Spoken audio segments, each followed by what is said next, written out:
warahmatullahi wabarakatuh. Di sini, saya ada contoh kasus data dari penerapan One Way ANOVA dengan judul Nilai dari Metode Training Product Knowledge pada Perusahaan Beras. Di sini, ada 30 sampel untuk dijadikan sebagai bahan olah data. Dengan 3 bobot metode, yang pertama metode implementasi, metode pelatihan, serta metode ceramah. Berikut nilai dari metode implementasi, nilai dari metode pelatihan, serta nilai dari metode ceramah. Selanjutnya, kita melakukan proses pengkodean dari masing-masing metode. Nah, di sini sudah ditentukan kode metode dari masing-masing metode. Kode pertama digunakan sebagai kode metode implementasi dan kode metode 2 digunakan sebagai metode pelatihan. Kode metode 3 digunakan sebagai kode metode ceramah. Selanjutnya, kita melakukan proses pemindahan kode, diletakkan di samping kanan data. Kode metode 1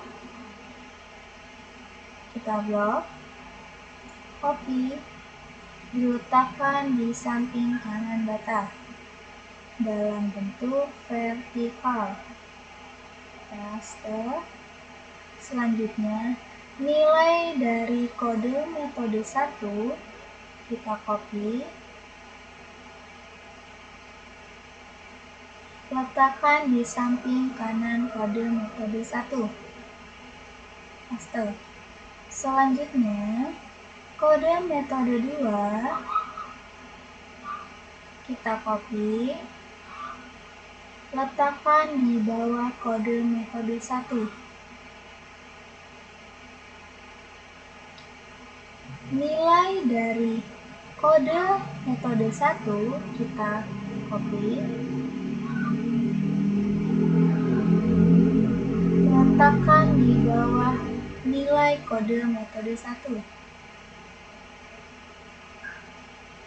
Selanjutnya, kode metode 3 copy, letakkan di bawah kode metode 2. Kemudian, nilai dari kode metode 3 kita copy, letakkan di bawah nilai kode metode 2.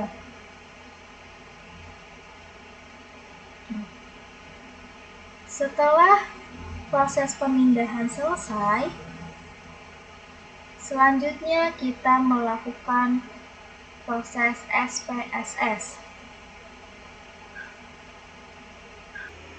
Baik, selanjutnya kita buka program SPSS dengan klik variable View. Pada kolom pertama, untuk melengkapi, kita isi dengan variabel X. Selanjutnya, kita isi sebagai variabel Y.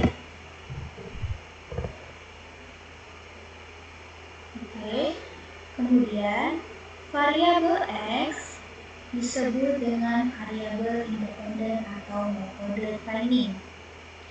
Yang kedua, variabel Y disebut dengan variabel dependen atau hasil nilai. Pada kolom label, baris X kita klik sebagai metode. Variabel Y kita ketik sebagai nilai. Kemudian pada values, pada baris pertama, kita ubah menjadi metode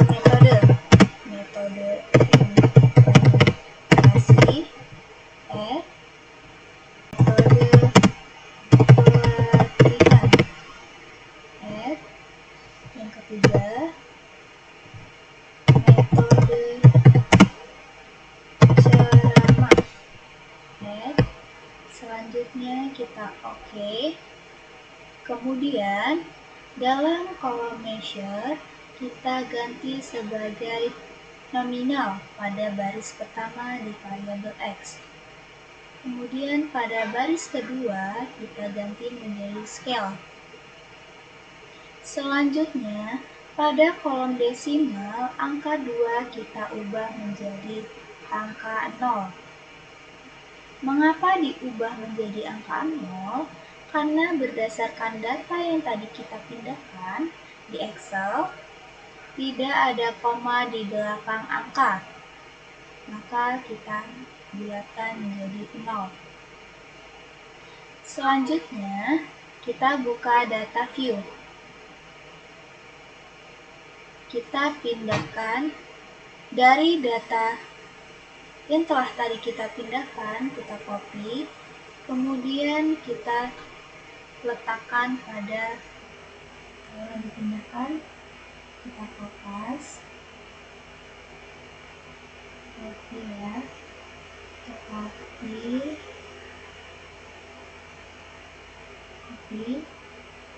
lalu kita tempel di sini, yes. Nah, ketika data sudah muncul, untuk melakukan uji komparasi, kita akan menentukan uji normalitas dan homogenitas. Yang pertama, kita melakukan uji normalitas. Analyze, descriptive statistic, export. Kemudian kita balik dulu ya teman-teman. Metode X atau variabel X kita masukkan pada faktor list, dan nilai Y kita masukkan ke dependent list. Lalu selanjutnya plots, centang normality, continue. Oke. Di sini data akan muncul. Baik, kita mencari data normalitas. Nah, ini data normalitas yang telah kita dapatkan. Apakah data merupakan distribusi normal atau tidak? Di sini dari Sapirogel, dari metode implementasi dengan 0,69 dan metode pelatihan 0,093, metode ceramah 0,06. Dapat disimpulkan bahwa di mana ketentuan data berdistribusi normal atau nilai signifikasi dari lebih dari 5%, maka dapat ditentukan sebagai data normal atau memenuhi syarat asumsi untuk dilakukan uji one-way ANOVA. Selanjutnya, kita mencari homogenitas pada data. Nah, klik Analyze, Compare Means, one-way ANOVA. Baik, pada variabel X kita masukkan ke faktor, lalu nilai Y, variabel Y kita masukkan ke dependent list. Selanjutnya kita klik post-hoc. Di sini ada beberapa jenis yang digunakan untuk menguji homogenitas. Biasanya digunakan LSD ya, kita pakai LSD. Continue. Kemudian kita membuka option centang pada descriptive dan homogeneity of variance. Continue. Oke. Berikut data yang telah muncul. Di sini muncul pada data deskriptif, di mana deskriptif ini menjelaskan dari beberapa metode dan rata-ratanya. Pada metode implementasi dengan rata-rata 79,00 dan pada metode pelatihan 82,77, metode ceramah 83,90. Dari ketiga metode ini, rata-rata nilainya adalah 81,89. Selanjutnya, ini tabel yang digunakan untuk menentukan homogenitas atau tidaknya. Baik, dapat diketahui bahwa signifikasi dari test of homogeneity of variance yaitu 0,872. Dengan asumsi jika nilai signifikasi lebih dari 0,05 atau 5%, maka nilai varian data populasi adalah sama atau homogen.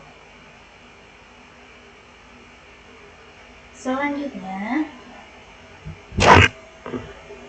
kita buka Excel. Untuk perhitungan manual dengan memasukkan rumus-rumus ANOVA ini, terlebih dahulu kita mencari rata-rata.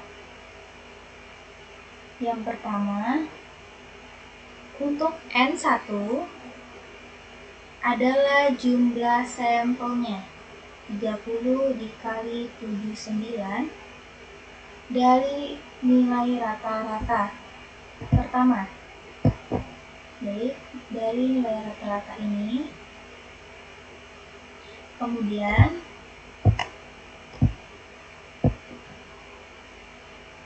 (30 dikali 82,77 rata-rata kedua, 30 ditambah 30 dari sampel dikali 83,9 dari rata-rata ketiga, dibagi dengan total seluruhan sampel dari metode 1, metode 2, dan metode 3 dengan total 90, kemudian menghasilkan 81,9.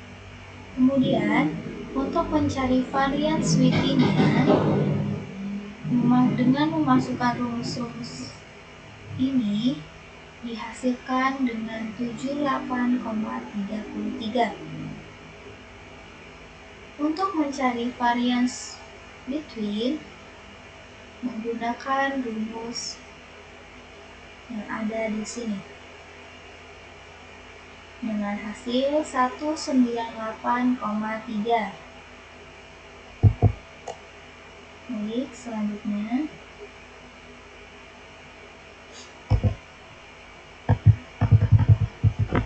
untuk mencari F, variance between dibagi dengan variance within dengan hasil 2,53. DF between dengan rumus K dikurang 1. Kelasnya adalah 3 metode dikurang 1 sama dengan 2. DF within dari jumlah populasi dikurang jumlah metode, 30 dikurang 3 sama dengan 27. Maka F hitung adalah 27 dan F tabel dari F hitung adalah 3,35. F hitung lebih besar dari F tabel, maka H0 gagal ditolak. Dengan demikian, dengan alfa 5% dapat disimpulkan bahwa secara statistik tidak ada perbedaan rata-rata metode training product knowledge pada ketiga kelompok data tersebut.